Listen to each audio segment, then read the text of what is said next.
নমস্কার বন্ধুরা, কেমন আছো তোমরা সবাই? আশা করছি তোমরা সবাই খুব ভালো আছো। যে যেখানে আছো ঈশ্বরীকে পাই সুস্থ আছো। ত্রিপুরা ছোট্ট একটি গ্রাম থেকে আমি বান্টি তোমাদের সাথে একটি ব্লগ শেয়ার করছি। আই হোপ আজকের ব্লগটাও তোমাদের খুব খুব ভালো লাগবে। আজ হলো সোমবার আর এখন ঘড়িতে ঠিক 9টা বাজতে 15 মিনিট বাকি। আজকে না ঘুম থেকে উঠতে লেট হয়ে গেল, কারণ কালকে রাত্রিবেলায় আমার ঘুম যে কয়বার ভাঙলো। আর দেখবে এই ছাড়া ছাড়া ঘুম হলে না সেই পরের দিন সকালবেলায় ঘুম থেকে উঠারই ইচ্ছে হয় না। তো যাক, একে তো গরম, তার উপর সংসারের কাজ বাজও তো আছে, বলো ঘুমিয়ে থাকলে তো আর হবে না।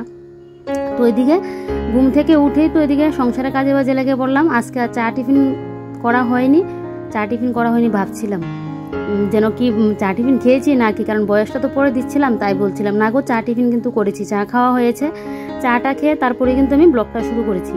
তো এদিকে দেখো ফার্স্টে আগে ভাতটা বসিয়ে দিলাম, আর ওই পাশে দেখো চাল ধোয়া জলটাও কিন্তু রেখে দিয়েছি। আর এদিকে এখন ডেকের শাক বের করে নিয়েছি ফ্রিজ থেকে। তো ওগুলো বলের মধ্যে নিলাম, কারণ আবার বালি টেলে যদি থাকে অনেকটা জল দিয়ে একসাথে করে নিচ্ছি। এই যে দেখো, তো এবারে ভালো দেখো কি পরিমাণে নোংরা বেরিয়েছে। তো এগুলোকে 2-3 বার করে যদি ভালো করে ধুই না, তাহলে দেখবে নোংরাটা কিন্তু বেরিয়ে যাবে। দেখো কতগুলো বেরিয়েছে। তো আবারও কিন্তু আরেকটা ধোয়া দেবো। আর এদিকে ভাবছি একটু ডুকা দিয়ে আলু দিয়ে না, একটু মিষ্টি কুমড়োর ডুকা আলু দিয়ে একটু নিরামিষ সবজি রান্না করবো, ডাল ছিটিয়ে। তো দেখা যাক। আর কালকের এদিকে আবার তরকারিও একটুখানি আছে। তো এই যে ডেকের শাকটাই ভালো করে আগে ধুয়ে নিই। যে কোনো শাক সবজি না খেতে গেলে দেখবে ধোয়াটা যদি ভালো হয় তাহলে শাকের মধ্যে বালিটা থাকে না। না হলে শাকের মধ্যে যদি বালি থাকে সেই শাক তো মুখেই তোলা যায় না, এত পরিমাণে হয়। আর এটা 100 টাকা দিয়ে মেলা থেকে না ভালোই হয়েছে। এখন তো যা ধুই না তাই আমি এটার মধ্যে নিই, জলটাও ঝরে যায় খুব সহজে। আমার তো একটা থালাও আছে, একটা বলও আছে, তবে নিচ দিয়ে তো কোনো কিছু নেই। তো আর আলাদা একটা বলের উপর না হয় কোনো কিছুর উপর বসাতে লাগে, আর এটা তো নিচ দিয়ে কোনো কিছু দিতে লাগে না। তো এদিকে শপিং বোর্ডটা নিয়ে নিলাম, কারণ শাক তো আমি বটি দিয়ে কুচোতে পারি না, শপিং বোর্ডের মধ্যে কাটবো। আর এদিকে এখন বাইরে চলে আসলাম ওই যে আমার পুঁই গাছটার মধ্যে জলটা দেওয়ার জন্য। পুঁই গাছে না, এখন ভাবছি চাল কুমড়োর গাছটা দিই, কারণ চাল কুমড়োর তো সিজন চলে যাচ্ছে, এখনই সিজনটা। কিন্তু দেখো আমার চাল কুমড়োর গাছের অবস্থা কি, পাতাগুলো যেন একদম জুড়ে নি, শরীরে এরকম অবস্থা হয়ে আছে। তো এদিকে দেখো ডেকের শাকের উপরে পাতাগুলো একটু ফেলে দিয়েছি, কারণ এগুলো না হয়ে আছে, এই কালো কালো হয়ে গিয়েছিল। আর 2 দিন যাবত নিরামিষ ছিল ডেকের শাক। আবার আমি নিরামিষ রান্না করি না, ফোড়নের মধ্যে রসুন সোমবার দিয়ে তারপর কিন্তু ডেকের শাকটা রান্না করি। আমার তো এইভাবে রান্না করলে বেশ ভালো লাগে। আর এই যে দেখো আমার শাক কাটার প্রসেসিংটা, কারণ আমি শাক ভালো করে কাটতে পারি না, আর শাকটা যত ভালো কাটবে ততই দেখবে খেতেও ভালো হয়। তো এটা সবসময় শুনে এসেছি, কিন্তু কি করব, আমি তো শাক ভালো কাটতে পারি না, তাই জন্য ওই যে শপিং বোর্ড দিয়ে কিন্তু কাটছি। তো এদিকে দেখো এই যে শাকটা এখন ওই যে বাটিটার মধ্যে নিয়ে নিচ্ছি। আগে রসুনটা কেটে তারপর গিয়ে আমার শাকটা বসাতে লাগবে। একা হাতে একা সংসারে কাটাকুটি করে রান্না বসানো, তারপর টাইমের মধ্যে আবার রান্না করে দেওয়া, কি যে চাপের হয় সেটা একমাত্র যাদের এরকম একা সংসার তারাই একমাত্র বুঝতে পারি। আর যাদের বিশেষ তাড়াহুড়ো থাকে সকালবেলায় ওই যে খেয়ে যাবে টাইমের মধ্যে, তাদের তো কী পরিমাণে যে থাকে। তো এদিকে বাদামটা বেজে নিচ্ছি, বরের আবার শখ হয়েছে আজকে আনারস দিয়ে টক খাবে, তো তার জন্য এদিকে আবার বাদাম বেজে নিচ্ছি। আর এদিকে দেখো এই যে রসুনটা এখন ছাড়িয়ে নিলাম। তো এবারে রসুনটাকে কিন্তু থেতো করে নেব। কোনো সময় আমি টাইলসের মধ্যে না রসুন থেতো করে নিই, তো আবার ভয়ও লাগে কখন আবার বাড়িতে জুড়ে পড়লে শেষ সুন্দর জিনিসটাই নষ্ট হয়ে যাবে। হামানদিস্তা থাকা সত্ত্বেও এরকমটা কিন্তু করি। তো এদিকে দেখো এই যে এবারে হামানদিস্তাটা এখন এই যে হামানদিস্তার মধ্যে নিয়ে নিলাম, নিয়ে এবারে রসুনগুলোকে কিন্তু আমি ভালো করে থেতো করে নিচ্ছি। এভাবে না ডেকের শাক রান্না করলে বেশ ভালো লাগে, ডাল ছিটিয়েও করা যায়, তবে আমি এভাবে করি। তো এদিকে দেখো ডেকের শাকটা কিন্তু বসিয়ে দিয়েছি রসুন সোমবারটা দিয়ে, আরেকদিকে বাদামটাও ভাজি করে নিচ্ছি। এবারে ডেকের শাকটা দিয়ে দেবো ঢাকা, আরেক পাশে বাদামটা নামিয়ে বাদামটা ভাজা হয়ে গেছে, আরেক পাশে কড়াটা এখন বসিয়ে দিলাম। ওই যে ডোকার তরকারিটাও করে নেব। দুদিকে না বসালে না এই গরমের মধ্যে টাইমের মধ্যে কাজ শেষ করা যায় না, যে একটা নামিয়ে আরেকটা করবো একটা একটা করে, তাহলে দেখবে কয়টা বাজবে। আর এদিকে বাদামের খোসাগুলো দেখো ছড়িয়ে নিচ্ছে। আর এই জায়গাটার মধ্যে দেখো আবারও ঘাস উঠে গেছে, আবারও না ওষুধ দিতে লাগবে। কদিন আগে ওই যে ঘুরে যা আসলাম তখন তো একবার এসে ওষুধ দিয়েছিলাম, আর কিছুদিন আগে তো ওই ফুল গাছের সাইডগুলো পরিষ্কার করেছিলাম, ওই জায়গাগুলো পরিষ্কারই আছে, কিন্তু এই জায়গাগুলো আবার বৃষ্টি হওয়াতে আবার ছোটো ছোটো ঘাসও কিন্তু হয়েছে। তো এই জায়গাগুলোর মধ্যে না এখনই দিতে লাগবে, এই তোমার স্প্রে করে দিতে লাগবে। আর এদিকে দেখো ওই যে মিক্সার গ্রাইন্ডারের মধ্যে নিয়ে নিলাম এখন আনারস, আর সাথে দিয়ে দেবো কিছুটা বাদাম। আমি তো আনারসের চকটা বানালে এভাবে করি, তবে আজকে আবার আমসত্ত্ব অ্যাড করবো এটার মধ্যে। চাইলে খেজুরও দেওয়া যায়, নারকেলও দেওয়া যায়, তো নারকেলটা খেলে আবার আমাদের পেটে হয় না, তাই জন্য আর খাচ্ছি না। গাছে আমার পুটেটাটা কি সুন্দর হয়ে আছে, মনে হচ্ছে একটু সর্ষে দিয়ে পুটেটা চচ্চড়ি খাই, কিন্তু এই গরমে ভয়ও লাগছে পুটেটা চচ্চড়ি যে খাবো। যা গরম দিয়েছে না, এই গরমে এই মানে সর্ষে যদি খাই তাহলে তো আর মানে বাইরে থেকে আর ঘরে থাকতে পারবো না। বাইরে ঘরে দৌড়াতে দৌড়াতে শেষ, মানে টয়লেটে যেতে যেতেই শেষ, এই অবস্থা হবে। তো যাক, এদিকে দেখো সর্ষে তো গরমের মধ্যে সহ্যই হয় না। তো এদিকে দেখো মিক্সার গ্রাইন্ডারটাকে মুছে নিয়েছি, নিয়ে মিক্সার গ্রাইন্ডারের কাজ তো শেষ। এবারে ঢাকা দিয়ে মিক্সার গ্রাইন্ডারটাকে জায়গা মতো দেখো এখানে রেখে দিচ্ছি। তো মিক্সার গ্রাইন্ডার জায়গা মতো রেখে তারপরে এই জায়গাটা মুছে নিলাম। আর এদিকে দেখছি এখন কৌটোর মধ্যে আবার নুনটা শেষ। তো ওইদিকে দেখো আবার নুনটা নিয়ে নিচ্ছি, মানে আছে একটুখানি, তো তার জন্য আবার নুনটা কৌটোর মধ্যে এখন নিয়ে নিচ্ছি। নুন এমন একটা জিনিস দেখবে তরকারির মধ্যে দিতেও লাগে, বেশি দিলেও চলে না, মানে খাওয়া বেশি দিলে তো একদম পুরোপুরি নষ্ট হয়ে যায়, আবার কম দিলেও কিন্তু হয় না, তরকারি স্বাদটাই যেন আসে না। নুন এরকম একটা জিনিস, নুন ছাড়া কিন্তু চলেই না।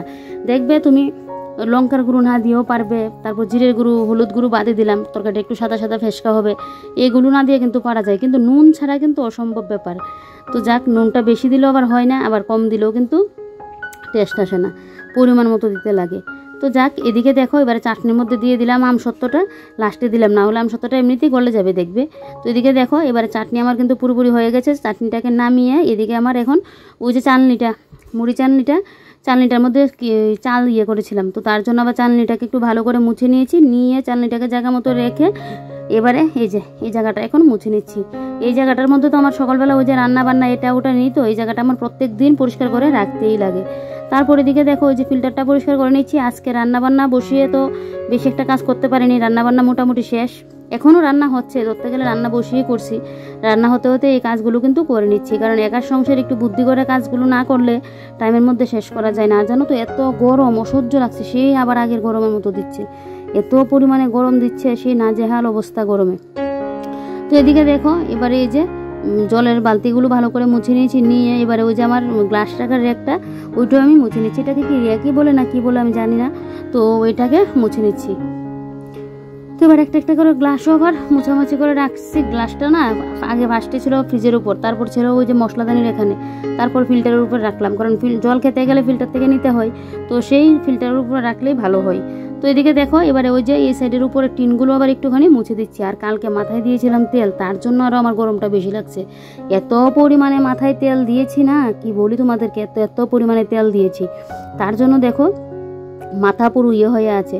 মানে তেল মাথায় দিলে দেখবে গরমটাও বেশি লাগে, মনে হচ্ছে মাথায় খুশকি হয়েছে, এত পরিমাণে মাথা চুলকানো রাত্রিবেলায়, তার জন্য একেবারে বেশি করে মাথায় তেলটা দিয়েছিলাম। আর এমনিও যখন আসলাই না আমার চুল দিয়ে খুশকি বেরোয়, তো তার জন্য ভাবলাম যে না তেলটা বেশি করে দিয়ে রাখি, কাল আজকে না হয় শ্যাম্পু করে নেবো, তাই কাল রাত্রিবেলায় চুলে তেল দিয়েছিলাম। তারপর এদিকে দেখো এবারে একটা পরিষ্কার করে নিচ্ছি, উপরে 2টা তাক পরিষ্কার হয়ে গেছে, এবারে 3 নাম্বার তাকটা পরিষ্কার করছি। এটা পরিষ্কার করে ওই 4 নাম্বারটা করে নিলে বেশ। ফার্স্টে ভেবেছিলাম 2টা তাক করবো, আর 2টা তাক আবার কালকে করব, কিছু কিছু করে করবো, একদিনে একটা কাজ বেশি করতে গেলে আমার জন্য চাপ হয়ে যায়। তা আবার ভাবলাম যে থাকে আবার এই কাজটার মতো আবার কালকে ধরবো, কালকে আর হাত দিতে লাগবে না, যাক একদিনে পরিষ্কার করে নিই। তো তাই জন্য দেখো এই যে এখন পরিষ্কার করে নিচ্ছি, একটা একটা করে যা জিনিসপত্র আছে সব মুছামুছি করে নিচ্ছি। আমার মনে হয় মাঝে মধ্যে ফ্রিজের মধ্যে যদি ঢুকে বসে থাকতে পারতাম তাহলে যদি শরীরটা শান্তি পেত, এত পরিমাণে গরম দেয়। তো এদিকে দেখো এবারে কাপ প্লেটগুলো রেখে দিয়েছি এখানে, রেখে দিয়ে মশলাদানি জায়গা মতো রেখে দিলাম, দিয়ে এবারে দেখো আমার চালের যে ড্রামটা ওই ড্রামটাও মুছে নিয়েছি, উপরটা মুছে নিয়ে এবারে কিন্তু কাবারটাকে আবার ঠিকঠাক মতো পেতে নেব। এই যে দেখো কাবারটা ঠিকঠাক মতো পেতে, এই যে এবারে ওই যে আমার নিচের তাকগুলো, তারপর এই সিলিন্ডার ওগুলো মুছতে লাগবে। আর জানো তো গরমকালে মনে হয় পিঁপড়ের উপদ্রবটা বাড়ে, কালো পিঁপড়ে হলে তো কোনো কথা নেই, গুড়ি গুড়ি লাল পিঁপড়েগুলো আর কামড় দিলেও দেখবে ব্যথা করে, চুলকানো শুরু হয়ে যায়, এত পরিমাণে হয়েছে পিঁপড়ে কি বলি, এই সাইডটা দিয়ে তো বেশিই থাকে। তো সেই এখন আবারও মুছে দিয়েছি। আর এদিকে দেখো সিলিন্ডারটাও মুছে নিচ্ছি, সিলিন্ডারটাকে মুছে এবার ওই পাশটাকে মুছে নেব। পিঁপড়ের মানে যন্ত্রণার জন্য থাকা যায় না, এত পরিমাণে পিঁপড়ে। ঠাকুরের জন্য সবসময় তো আমি কিশমিশ দিয়ে দেই, আগে মাঝে মধ্যে নকুলদানা দিতাম, তো সবসময় যেহেতু কিশমিশ দিয়ে দিই, এবার তোমাদের দাদা এবার কিশমিশ আনলো, আবার নকুলদানাও নিয়ে আসলো, তো আমি ভাবলাম নকুলটাকে ঘরে রাখবো না, আগে দিয়ে দিই নকুলদানাটা দিয়ে, যদি এবার পিঁপড়ে চলে আসে দিয়ে দিই। ফার্স্টের দিন তো পিঁপড়ে ধরলো না, আমার তো মনটা খুশি যে না ভালো হয়েছে, পিঁপড়ে ধরছে না। সবসময় ঠাকুরকে এক জিনিস দিয়ে দিই, একটু উল্টে পাল্টে দিলে ঠাকুরেরও ভালো লাগবে। তো সেই আবার দুদিন পরে দেখছি এত পরিমাণে পিঁপড়ে, এখন জলের উপর গিয়ে আমার নকুলদানার কোটো রাখতে লাগছে। তাহলে বুঝতে পারছো কী লেভেলের পিঁপড়ে আমাদের ঘরে। তো এদিকে দেখো এবারে আমাদের বসার মোড়াগুলো মুছে নিয়েছি, নিয়ে ওই যে ফ্রিজের উপরে তাকটা এবারে ভালো করে মুছে দিচ্ছি।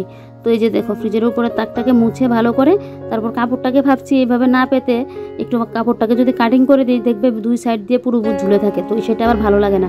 তো তাই জন্য কেচিটা দিয়ে না ওই যে কাপড়টাকে সাইড মতো একটু কেটে নিচ্ছি। তাহলে কি হবে বলো তো, সুবিধা হবে কাপড়টা আমার দিতে গেলে, আর ঝুলে বেশি করে মানে হয়ে থাকবে না। এরকম ঝুলে থাকলে দেখবে ভালোও লাগে না। তো এই যে দেখো এবারে এই যে এই সাইডগুলোকে ভালো করে না কাটিংটা করে দিচ্ছি। আমার না যে বিছানার চাদর বলো বা একটা কোথাও কোনো কাপড় একটা পাতলাম যদি এদিক সেদিক ঝুলে পড়ে থাকে, আমার যেন ভালো লাগে না, আমার একটু ঠিকঠাক করে করে রাখতে লাগবে। তো এদিকে দেখো এই যে এবারে এখানে এই ফুলের টপটা তো আমার র্যাকের উপরে ছিল, তো এটাকে উপর করে রাখলাম। আর এবারে যা বাসনকুসন কয়েকটা পড়লো, এই বাসনকুসনগুলো এখন ধুয়ে নিচ্ছি। বাসনকুসন আজকে আর ধোয়া হয়নি, তো একসাথে বাসনটা ধুচ্ছি, তবে সেই লেভেলের আজকে বাসন আবার ভরেনি। অন্যদিন তো যা পরিমাণে রান্না একটু হলেও বাসন পড়ে অনেকগুলো, তো আজকে কিন্তু রান্না বেশ ভালোই হয়েছে। পরে না হয় তোমাদেরকে মেনুগুলো দেখাবো। তো এদিকে দেখো বাসনকুসন ধুয়ে এই যে এবার এখন র্যাকটা মুছে পরিষ্কার করে নিচ্ছি। এই যে দেখো একটা মুছে নিলে বেশ। আর তোমাদের দাদাভাইকে কিন্তু এদিকে খেতেও দিয়ে দিলাম। তোমাদের দাদাভাই এখন খাওয়া দাওয়া করে নিচ্ছে, আর আমি এই ফাঁকে এখন এই কাজগুলো করে নিচ্ছি। আমি ভাবলাম যে কাজটা শেষ করে খাবো, আর তোমরা তো জানোই আমি আমার সংসারে কাজ বা শেষ না করে যেন খেতে পারি না। কোনো কোনো সময় হয়তো কাজের মানে যদি দেখি না লেট হবে কাজটা করতে গিয়ে, তাহলে খেয়ে নিই, না হলে অল্প কাজ যদি থাকে না তাহলে এই কাজগুলো শেষ করেই খাই।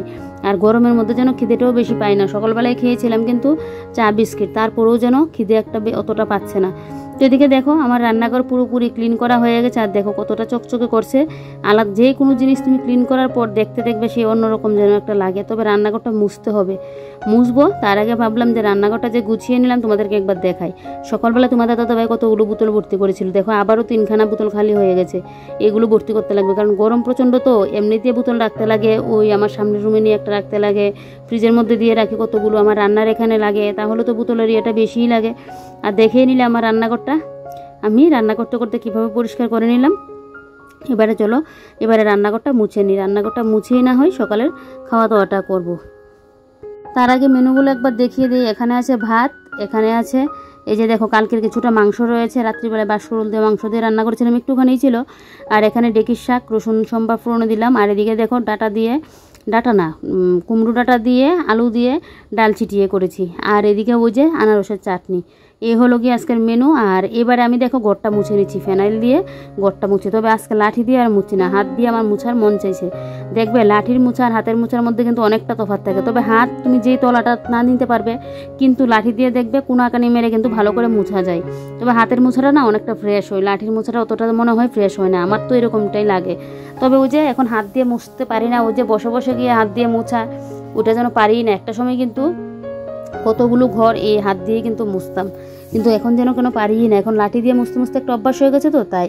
আর আমাদের দেখবো আমরা হলাম কি অভ্যাসের দাস, নিজেকে যে অভ্যাসে পরিণত করবো সেই অভ্যাসে কিন্তু আমরা করি। তো যাক, এদিকে দেখো এবারে খাওয়া দাওয়াটা করে নিচ্ছি। তবে আমি এখন শুধু ডেকির শাক আর ওই নিয়েছি, কালকের মাংসটা নিয়েছি, এটা দিয়ে আমার খাওয়া দাওয়া হচ্ছে।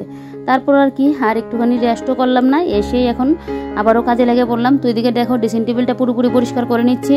ঝাড় দিলেই ঘরে ধুলো, ঝাড় দিলেই ঘরে ধুলো। এত ধুলো যে কোথা থেকে আসে আমি বুঝতে পারি না। মনে হয় সব কিছু একদম কাপড় চোপড় দিয়ে ডেকে রাখে, তো ডেকে রাখলে দেখতেও ভালো লাগে না, তাহলে তো জিনিসের সৌন্দর্যটাই চলে যাবে। তো যতটুকু পারি সবসময় একটু পরিষ্কার করে রাখার চেষ্টা করি। এদিকে ভাবছি যে তাড়াতাড়ি স্নানটা করে এসে পুজোটা দিয়ে নেব। যত যা পরিমাণে রোদ দেই না, তাড়াতাড়ি স্নানটা করে ঘরে ঢুকতে পারলে বেশ। আর আমার যে সময় পুজো না থাকে তখন না আমি লেট করে স্নান করি, তখন তো ফ্রেশ থাকে। স্নান করে একদম পাখার তলে শুয়ে পড়ি। আর এমনিতে তো পুজো থাকলে তো আর পাখার নিচে আসতে পারি না, পাখা স্ট্যান্ড পাখা কিন্তু আছে, কিন্তু এটা যখন মিডিয়াম মানে একদম লো দিয়েও করি না, ওই যে ঠাকুরের মোমবাতি বলো তারপর ফুল টুল একদম পুরো উড়ে যায়, তো তার জন্য পাখা চালিয়ে পুজোও দিতে পারি না। এত পরিমাণে অসহ্য গরম, আর পুজো দিতে দিতে ঘেমে একদম পুরো ঘয়ে থাকি। তো এদিকে দেখো এবারে র্যাকটাও মুছে নিয়েছি, র্যাকটাকে মুছে আর ওই যে এখানের চিরুনির এটাও মুছে নিলাম। এবারে র্যাকের মধ্যে যা যা জিনিস ছিল একটা একটা করে মুছে জায়গা মতো রাখছি। এখানে কি না পাবে, ওই যে তেল, তারপর এদিকে দেখো স্যানিটাইজার, তারপর এদিকে কাশের সিরাপ, তারপর আমার আইলিনা, মুখের সিরাম, আরও যে কত কিছু রাখা এটার মধ্যে আছে। ড্রেসিং টেবিলের মধ্যে আমার অনেক সরঞ্জাম রাখা আছে, আরেকটার মধ্যে সিঁদুর, আরেকটার মধ্যে লিপ বাম, তারপর একটা মেশটা রাখা হয়েছে, ওই যে অনেক সময় ঘরে যদি মশার উপদ্রবের জন্য মশার কয়েলগুলো জ্বালায় তখন আবার এই মেশটা দরকার পড়ে। তো এটা এখানে ছিল না, এটা ছিল ঠাকুরের এখান থেকে আনা হয়েছে। তারপর জানলাটাকে মুছে সোফার উপরের এই সাইডটাকে ভালো করে মুছে নিচ্ছি, নিয়ে এবারে দেখো এখন কিন্তু পাখাটা মুছে নেব। তো এদিকে দেখো উঠছি আর ভয়ও লাগছে যে এখন তো ঘরে কেউ নেই, যদি পড়ি তাহলে তো বেশ শেষ। তারপরেও ভয়কে জয় করেই কাজকর্ম করতে হবে বলো। ওই সাইডের পাখাটা তো মুছতেই পারবো না, সোফার সাইড দিয়ে যে লাগালো, কারণ এখানে তো বিছানা আছে, তারপর গিয়ে লাগালাম, মানে বিছানার উপরে আমি উঠে গিয়ে টুলটা নিয়ে পরিষ্কার করতে পারছি। ওই পাখাটা তো করতেই পারবো না, এটা অনেকটা উঁচুতেও, সিলিং একটাই, কিন্তু এই পাখাটা যেরকম ঝুলে আছে ওইটা অতটা ঝুলন্ত নেই, তো তার জন্য অনেকটা উঁচু, এটা তো আমার দ্বারা হবেই না। তো যাক, এদিকে দেখো এবারে বিছানাটাকে ভালো করে একদম ঝাড় দিয়ে নিলাম, নিয়ে এদিকে দেখো লাকি মেম্বুর মাটিগুলো, গাছের মাটিগুলো কতটা পরিমাণে শক্ত হয়ে গেছে, তাই জন্য একটা নেল ফাইল নিয়ে নিলাম, নিয়ে নেল ফাইলটা বেশি একটা ভালো না, তো ভাবলাম মাটিটা কীভাবে খুঁড়ে দিই, তো তাই জন্য এটা দিয়েই মাটিটাকে একটু খুঁড়ে দিচ্ছি। খুঁড়ে দিলে কী হবে বলো তো, মাটিটা একটু নরম হবে, তো না হলে তো এমনিতে মাটি টাইট হয়ে আছে। এই লাকি মেম্বু গাছগুলো দিয়ে যে কবে আবার নতুন গাছ জন্মাবে সেটাই দেখার অপেক্ষায় আমি আছি। ঘরের মধ্যে মনে হচ্ছে না ঠিকঠাক গ্রো হচ্ছে, কারণ সব মানে একই রকম দেখে যাচ্ছে, শুধু পাতাগুলো আবার এক দুইটা করে পাতা গজাচ্ছে, কিন্তু নিচ দিয়ে যে চারা বেরোবে এটা আর হচ্ছে না। তো মাটিটাকে না একটু তস করে দিচ্ছি, মানে নরম করে দিচ্ছি।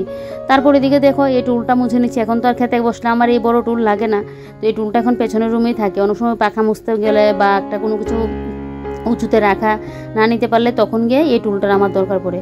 তারপর এদিকে দেখো এবারে পুরো ঘর ঝাড় দিয়ে নিচ্ছি। আর পেছনে ভাবছি, পেছনে যেহেতু কাজ করা হচ্ছে আমাদের, তো সে আমাদের বাড়িতে যেহেতু কাজ চলছে, তো তার জন্য না ওই সিমেন্টের গুঁড়ো টুরু এসে ওই বাইরে গেলে বা দেখতে যাচ্ছে তোমাদের দাদা ভাই, আমিও যাচ্ছি, তো তার জন্য আবার ওই পাইপে করে সিমেন্টের গুঁড়ো টুরু আসছে। তো তাই জন্য এই জায়গাটার মধ্যে না ছোটো একটা বস্তা দিয়ে দিলাম, পা পুষটা এখান থেকে সরিয়ে নিয়েছি। বাড়িতে একটা কোনো কাজটা চলে দেখবে সিমেন্ট বালি ইটের ইয়েতে না পুরো ঘর দৌড়ো যেন একদম নোংরা হয়ে থাকে, ধুলোবালির ইয়েটা যেন বেশি পড়ে, তো তাই জন্য ওই বস্তার ইয়েটা না দিয়ে রাখলাম পেছনের দিকে, যাতে সামনে আমার ঘরের মধ্যে না ইয়ে আসে, না হলে তো পাপুসটা পুরো নষ্ট হয়ে যাচ্ছিল। তারপর বাইরে টাইরে ঝাড় দিয়ে এবারে দেখো ঘরটা মুছে নিচ্ছি। তবে আজকে ঘরটা মুছছি ফেনাইল দিয়ে না, আজকে ঘরটা কিন্তু স্রাব দিয়ে মুছছি। রান্নাঘরটা ফেনাইল দিয়ে মুছেছিলাম, আর এই ঘরটা তো পরশুদিনকে ফেনাইল দিয়ে মুছেছিলাম, তবে আজকে স্রাব দিয়ে মুছলাম। ওই যে বলছি কাজ চলছে, আর ধুলোবালি ও সিমেন্টের গুঁড়ো যেন মানে হাওয়ার সাথে সাথেই যেন চারিদিক মানে পুরো নোংরা করে দিই, তো তার একটু দিয়ে মুছছি। এই কাজগুলো করতে করতে যেন আমি পুরো হাঁপিয়ে গেছি, আর গরম তো, গরমের জন্য আরও এরকমটা লাগে, একটুখানি কাজ করা যায় না, কাজ করলেই মনে হয় যেন কতটা কাজ করে নিয়েছি।